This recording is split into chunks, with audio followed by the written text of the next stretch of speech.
ये है ताज media group और आप देख रहे हैं ताज न्यूज, आईना सच का। प्रिय पत्रकार साथियों, दिल्ली प्रदेश कांग्रेस कमेटी के सभागार में आप लोगों का स्वागत है। हमारे साथ आज अखिल भारतीय कांग्रेस कमेटी की मुखर आवाज और भ्रष्टाचार के खिलाफ एक अग्रणी भूमिका लेने वाले नेता कम्युनिकेशन डिपार्टमेंट के प्रमुख पवन खेड़ा जी हैं। दिल्ली प्रदेश कांग्रेस कमेटी के यशस्वी अध्यक्ष देवेंद्र यादव जी हैं। अखिल भारतीय कांग्रेस कमेटी के हमारे दिल्ली विधानसभा का चुनाव दृढ़ता से देखने वाले और सचिव डेनी साहब हैं। पूर्व मंत्री नरेंद्र नाथ जी हैं। आज बेहद संवेदनशील विषय पर हमारे नेता आपसे पत्रकार वार्ता को संबोधित करेंगे। भीषणतम भ्रष्टाचार का पर्दाफाश आज इस मंच से होगा। मैं आग्रह करता हूं पवन खेड़ा जी से कि वे संबोधित करें। नमस्कार साथियों, शराब स्वास्थ्य के लिए हानिकारक है, ये तो हम सब जानते हैं। और शराब की लत इंसान को, परिवार को, समाज को बर्बाद कर देती, ये भी हम सब जानते हैं। लेकिन शराब से पैसा बनाने की लत ना केवल इंसान को, उसके चरित्र को, हमने तो देखा हमारी आंखों के सामने, इस पूरे शहर को उसने बर्बाद कर दिया। और ये जो अल्कोहल अफेक्टेड पार्टी, आप आम आदमी पार्टी जिसको आप लोग कहते हैं, अल्कोहल अफेक्टेड पार्टी ने अंतर्राष्ट्रीय स्तर के इंफ्रास्ट्रक्चर वाले शहर को कैसे तबाह किया, हमारी आंखों के सामने तबाह किया। आप सब देख रहे थे, हम सब देख रहे थे, हम सब गवाह हैं इस बात के कि इस शहर को, इसके इंफ्रास्ट्रक्चर को एक कूड़े के ढेर में बना के रख दिया। दिल्ली के शराब के ठेकों की जो दलाली, उसमें लिप्त शराब मंत्री का एक खुलासा। और हैरानी की बात है, ये इसी पार्टी में हो सकता है कि जो शराब मंत्री था, जो शराब का मैनेजर था ठेके बांटने का, वही शिक्षा मंत्री था। ये किसी और पार्टी में संभव नहीं है। लेकिन जिस तरह से जो हम आज ऑडियो आपके सामने रखना चाह रहे हैं, सुनाना चाह रहे हैं, एक सिटिंग एमएलए, आम आदमी पार्टी का एक सिटिंग एमएलए खुलासा कर रहा है अपनी ही पार्टी के कैबिनेट के शराब मंत्री या शिक्षा मंत्री का, कि कैसे उन्होंने घोटाला किया। और वो जब ये नाम ले रहा है तो वो एक और एमएलए का भी, बादली एमएलए का भी नाम ले रहा है, जो सुनने में आ रहा है, अभी आपको सुनाते हैं हम। जिस तरह से एक बोतल पर एक बोतल फ्री, यही थी स्कीम, एक बोतल पर एक बोतल फ्री, ये पैसा दो, लाइसेंस लो, जो नीति ये लोग लाए, पूरी सरकार, पूरी इनकी पार्टी शराब के काले कारोबार में डूब गई। जैसा कि उस दिन हम चर्चा कर रहे थे कि ये बोलते थे केजरीवाल जी की हर मर्ज की दवा है उनके पास, दवा तो नहीं दिखी, दारू की दलाली जरूर दिखी और उसमें ये डूबते हुए दिखे। अब बाकी बातें हमारे साथी, हमारे अध्यक्ष नौजवान नेता देवेंद्र यादव जी इस ऑडियो रिकॉर्डिंग के बाद आपके सामने रखेंगे। जरा ऑडियो रिकॉर्डिंग चलाइए। आपको 10 लोगों को भेजा गया सर्वे करने। कौन है ये लोग? 10 में कौन है? पार्टी के अरविंद जी के जो सबसे नजदीक रहते हैं, विभव, जस्मीन, नायर तो रहता है, अविष्टम साथी रहता है। जो दिल्ली में बदनामी, अरविंद जी समझ नहीं पा रहे आज भी, जो दिल्ली में बदनाम हुए अरविंद जी, वो किसने करवाया? नायर ने करवाया। क्योंकि वो जो दारू की पॉलिसी लेके आया, नायर लेके आयु पैसे के लिए। ये जो चुनाव, देखो पब्लिक सब समझती है, मैं तो पार्टी में रहा हूँ आज भी हम, कि अंदर अब पब्लिक की सोच पूछे ना यार, दारू, मैं मनीष जी को जब दारू पॉलिसी ला था ना, मैं मनीष जी के साथ बैठा था, मैं सर इसको रहने दो, जो नेगेटिव फैलाएगी क्षेत्र में। कह रहा यार तुझे क्या पता, पार्टी को पैसे चाहिए होते हैं, कहां से आओगे? इतने स्टेटों में चुनाव है, कैसे लड़ोगे? तो यार कहीं ना कहीं मेरे से तो यहां तक कहा तू भी कर ले, सेटलमेंट तेरे भी खुल जाएगा। ब्रह्मा कंपनी ये वो बात बच गया था, तो नक्शा तो बना लिया था, प्लान बना लिया था मन्ना राजेश ने मिलकर कि भाई अपने बना मैं तो बच गया। पैर भगवान का शुक्र हुआ ना, हम भी आज जेल में होते दारू केस में। तो ये नायर ने पॉलिसी बनाई, ऐसे करके ऐसे ऐसे ऐसे। उस टाइम गुजरात चुनाव में लड़ा, पैसा तो इतना थोड़ी था। गोवा के साथ चुनाव लड़ा इन्होंने पूरा, फिर पंजाब दिल्ली में पैसा कहाँ से था? पैसा तो सभी इन्हीं रास्तों से आया था। चलो अब तो पंजाब से आ रहा है इनके पास लगाने के लिए, अब तो पंजाब से लाया जा रहा है। तो आपने ये सुना, ये नरेला के सिटिंग एमएलए हैं शरद चौहान, जो वार्ता कर रहे हैं किसी से और बता रहे हैं कि मनीष के साथ ये बैठे थे जब नायर शराब पॉलिसी लाया, उसके ऊपर चर्चा हुई और इन्होंने मनीष को कहा कि भाई ये मत करिए, ये क्षेत्र में बड़ी गड़बड़ हो जाएगी, हर क्षेत्र में ये शराब की दुकानें खुल जाएंगी। तो मनीष ने कहा कि अगर ये नहीं करेंगे तो चुनाव लड़ने के पैसे कहाँ से आएंगे। ये बोल रहे हैं, मैं तो सिर्फ आपको सुना रहा हूँ। अभी आप सबके पास ये रिकॉर्डिंग भेज भी रहे हैं हम। भाई हम इलेक्शन कहाँ से लड़ेंगे? फिर ये आगे शरद चौहान बोलते हैं कि उसके बाद गुजरात का इलेक्शन लड़ा, गोवा का इलेक्शन लड़ा तो पैसे यहीं से आए, उसके बाद अब पंजाब से आ रहे हैं, इससे पहले तो शराब के ठेकों से आए। ये शरद चौहान के शब्द हैं, आपके सामने है। फिर बोला कि मुझे मनीष ने कहा कि तुम भी सेटलमेंट कर लो 2 कंपनियों से, तुम्हारा भी खुलवा देते हैं। बोले मैंने अजेश के साथ मिलकर प्लान भी बना दिया, लेकिन फिर मैं बच गया, मैंने नहीं किया, नहीं तो आज मैं भी जेल में होता। ये इनके शब्द हैं। मैं भूपेश जी रिकॉर्डिंग सबको आप ग्रुप में डाल दीजिए ताकि सबके पास ये आ जाए। आपके सामने है, सिटिंग एमएलए है, फिर से इलेक्शन लड़ रहे हैं, इसी पार्टी की टिकट पर लड़ रहे हैं और अपने मन की भड़ास निकाल रहे हैं कि देखो ये गलत किया मेरी सरकार ने, मेरे शराब मंत्री ने, शराब शिक्षा जो भी आप कहना चाहें उस मंत्री ने ये गलत किया, लेकिन पैसों के लिए किया। चुनाव लड़ने के लिए पैसे इन लोगों ने शराब की कंपनियों से लिए। ये आए थे पारदर्शी राजनीति, साफ राजनीति का नारा लगाकर। मैं वो वक्त भूल नहीं सकता जब ये खड़े होते थे और ये बंगाली मार्केट में खड़े होते थे, लोग फोटो खिंचवाने आते थे इनके साथ, बोले मैं स्वच्छ राजनीति लाऊंगा। मैं खड़ा था वहां देख रहा था, लेकिन इन पर भरोसा ना तब किया था ना अब किया। इनकी असलियत अब आपके सामने है कि कैसे, और किसी भी राज्य का मुख्यमंत्री, देवेंद्र जी और मैं आज चर्चा कर रहे थे अभी कमरे में, भारत के इतिहास में कभी ऐसा नहीं हुआ होगा कि एक राज्य के मुख्यमंत्री ने राष्ट्रीय अंतर्राष्ट्रीय स्तर का घोटाला किया हो। उत्तर से दक्षिण तक, दिल्ली से हैदराबाद तक का यह शराब घोटाला, ये काबिलियत तो है, ये मैं मानता हूं। घोटाला ऐसा करते हैं कि वो ग्लोबल हो जाता है। दिल्ली वाले अब बर्दाश्त नहीं करेंगे। दिल्ली के लोगों को, अपने बच्चों को शिक्षा देने के लिए एक शराब घोटाले का मैनेजर नहीं चाहिए। मैं देवेंद्र यादव जी से अब आग्रह करूंगा कि इस बात को आगे बढ़ाएं। धन्यवाद पवन जी।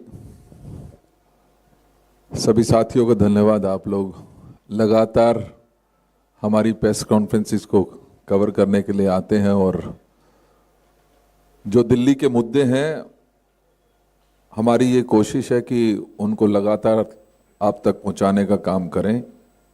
और उसी क्रम में आज आदरणीय पवन खेड़ा जी ने अभी आप सबको एक क्लिप सुनाई और उस क्लिप के जरिए ये स्पष्ट होता है कि कितना सामाजिक पतन आज जो हमारे विधायकगण हैं और जो मौजूदा सरकार है उसके उप मुख्यमंत्री हों, मंत्री हों, हम सब जानते हैं कि इसी शराब घोटाले के तहत हमारी कांग्रेस की अपनी शिकायत के बाद वो लोग ना सिर्फ जेल में रहकर आए बल्कि आज भी बेल पर बाहर आए हैं और बेल की कंडीशंस आपको सबको मालूम है।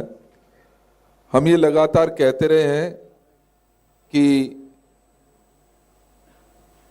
जो आम आदमी पार्टी की सरकार रही है उसने अपने चरित्र को जैसा दिखाने की पहले कोशिश की थी, जो वादे दिल्ली की जनता के साथ किए थे, और उसमें एक बहुत बड़ा वादा ये भी था कि हम भ्रष्टाचार खत्म करेंगे और हम पारदर्शिता लाने का काम करेंगे।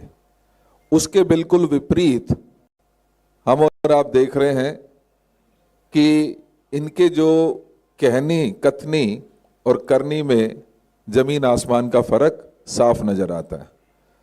अलीपुर से मौजूदा विधायक और आज वहां पर पुनः चुनाव लड़ रहे शरद चौहान जी की आवाज, जिसमें उन्होंने बहुत स्पष्ट रूप से मनीष सिसोदिया जी को कटघरे में खड़ा किया है। अलीपुर, नरेला बोलते हैं basically, Narela, Alipur is part of that Narela. तो नरेला विधानसभा से मौजूदा विधायक और करंट में कैंडिडेट भी उनकी अपनी आवाज में वो बता रहे हैं किस तरीके से ये जो पूरा ऑपरेशन था, ये जो स्कैम था, उसको जो टॉप में बैठी आम आदमी पार्टी की लीडरशिप है उसने अंजाम देने का काम किया। वो कहते हैं, हमारे देसी भाषा में बोलते हैं कि लड्डू बटेगा तो सब में, अपने जो परिवार वाले हैं, जानकार हैं, पहचान वाले, उस सब में बटेगा। तो ये ना सिर्फ केंद्रीय नेतृत्व जो जेल गया है, उसके अलावा भी बहुत सारे ऐसे इनके अपने प्रिय लोग हैं जिनको फायदा पहुंचाने का, एक भ्रष्टाचार के तहत फायदा पहुंचाने का काम आम आदमी पार्टी की सरकार ने किया है। हम आज जब विधानसभाओं में जा रहे हैं, घर घर जाने के अपना जो डोर टू डोर करने का काम कर रहे हैं, उसमें आज प्रमुखता के साथ ये मुद्दा भी सामने आता है, क्योंकि पिछले 10 सालों में शराब और नशे का जो व्यापार, इलीगल व्यापार दिल्ली में बढ़ा है, उससे विशेष रूप से हमारी माताएं, बहनें बहुत ज़्यादा प्रताड़ित हैं। बेरोजगारी की मार है और बेरोजगारी के चलते आज उनके बच्चे, उनके परिवार के लोग जिस तरीके से नशे की ओर आकर्षित हो रहे हैं, ये एक बहुत चिंता का विषय है। हमने, आपने अभी कुछ दिन पहले सोशल मीडिया पर इसी शराब घोटाले को चलकर जो सीएजी की रिपोर्ट लीक हुई, उसमें भी स्पष्ट तौर से कहा गया है कि 2000 करोड़ रुपए का नुकसान सरकार को इस योजना के तहत हुआ है। तो मैं आप सभी से ये गुजारिश करूंगा कि जो इनका असली चेहरा है आम आदमी पार्टी का, उसको उजागर करने में आप सबका सहयोग मिलेगा। मैं पुनः एक बार आप सबका धन्यवाद करता हूं। डैनी जी हमारे सेक्रेटरी हैं, इनका धन्यवाद करता हूं। अभय जी लगातार हमारा और आपका संपर्क बनाने में और नए नए मुद्दे दिल्ली से संबंधित लाने का काम लगातार अभय जी करते हैं। आदरणीय डॉक्टर नरेंद्र नाथ जी का धन्यवाद करता हूं कि आप लगातार यहाँ पर संगठन का काम संभाल रहे हैं। बहुत बहुत धन्यवाद सभी साथियों, थैंक यू। आप लोगों के इस संदर्भ में कोई प्रश्न हो तो?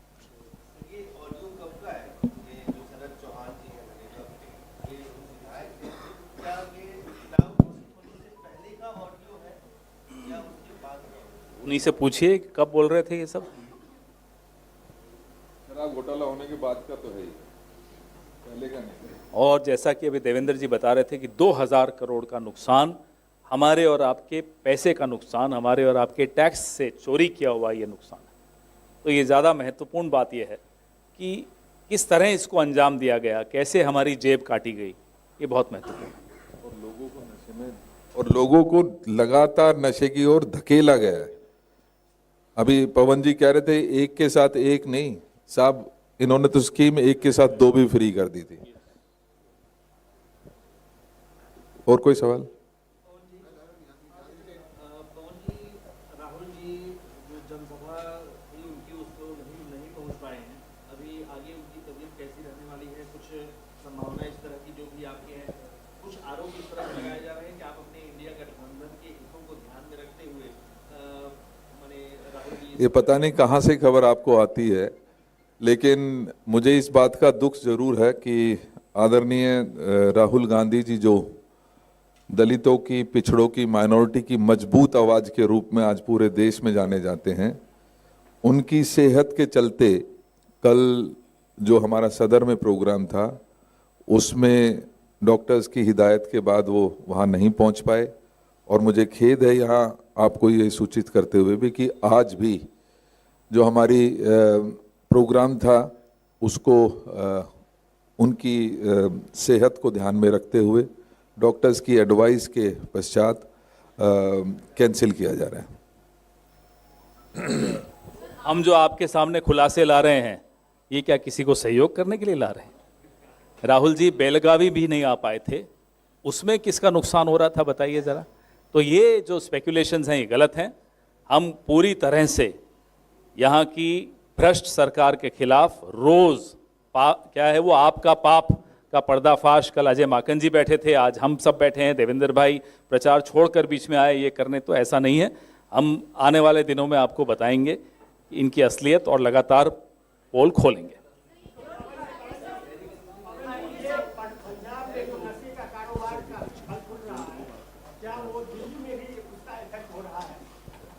निश्चित ही देखिए, आपने देखा होगा कि जब से पंजाब की सरकार आम आदमी पार्टी के हाथों आई है तब से वहाँ के लोग भी इस जो सामाजिक बीमारी है उससे बहुत पीड़ित हैं। और कहीं ना कहीं मैं हमेशा ये अपने वक्तव्य में कहता रहा हूँ कि उसका असर सीधा सीधा पंजाब के साथ साथ दिल्ली की राजनीति पर भी हो रहा है। और कहीं ना कहीं जो पंजाब में पिछले सालों नशा बढ़ा है उसका सीधा सीधा असर उसके सीधे व्यापारी आज दिल्ली में अपनी जड़ें जमा रहे हैं।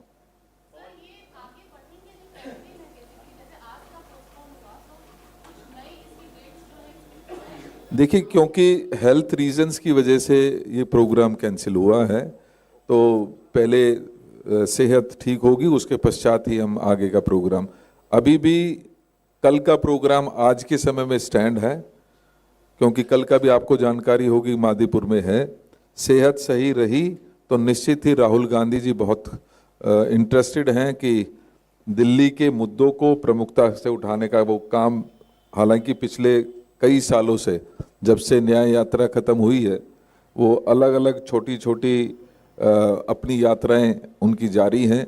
दिल्ली की समस्याओं को, चाहे वो डीटीसी के हमारे कर्मचारियों की बात हो, चाहे बढ़ई की बात हो, चाहे रेलवे लोकोमोटिव के कर्मचारियों की बात हो, अन्य किराना स्टोर पर जाकर उनकी समस्या देखना हो, नाले पर जाकर लोगों से रूबरू होकर वहाँ की समस्याएं जानने की बात हो, लगातार माननीय राहुल गांधी जी इस सरकार की जो कमियां हैं, खामियां हैं, उसको उजागर करते रहे हैं और आगे भी करते रहेंगे।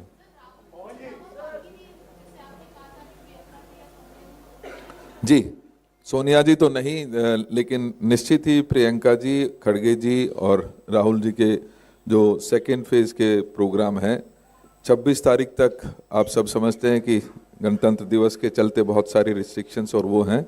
26 के पश्चात इमीडिएटली बाद ये कार्यक्रम शुरू होंगे। और ये लगातार बीजेपी की ओर से ये इल्जाम लगता है कि कांग्रेस पार्टी में अगर राहुल गांधी की तबीयत ठीक नहीं हुई है तो मल्लिकार्जुन खड़गे या प्रियंका गांधी ये लोग कैंपेन नहीं कर रहे, कहीं ना कहीं कांग्रेस पार्टी सहयोग कर रख रही है इंडिया गठबंधन को भविष्य के लिए। अरे वो हमारे और क्यों देख रहे हैं? वो अपना चुनाव लड़े, हम तो नहीं किसी और किसी की तरफ देख रहे, हम अपना चुनाव लड़ रहे हैं। इधर देखो जो छोटे भाई हैं उनके, तो वो कहते हैं साहब देखो हमारी मदद कर रहे हैं, नहीं आ रहे। हमारे से क्यों परेशान हैं? कभी अफवाह उड़ा देते हैं कि हमने दबाव डलवा दिया गठबंधन का। इतने डरे हुए क्यों भाई? हम अपना चुनाव लड़ रहे हैं, खुलकर लड़ रहे हैं, मजबूती से लड़ रहे हैं, ताकत लगाकर लड़ रहे हैं। आप भी लड़िए। और बड़ा भाई देखो तो कहता है देखो वो उसकी मदद कर रहे हैं। तो आपको दिख रहा है इस चुनाव की दिशा, दोनों डरे हुए हैं। असलियत यही है कि दोनों डरे हुए हैं और ये डर अच्छा लग रहा है।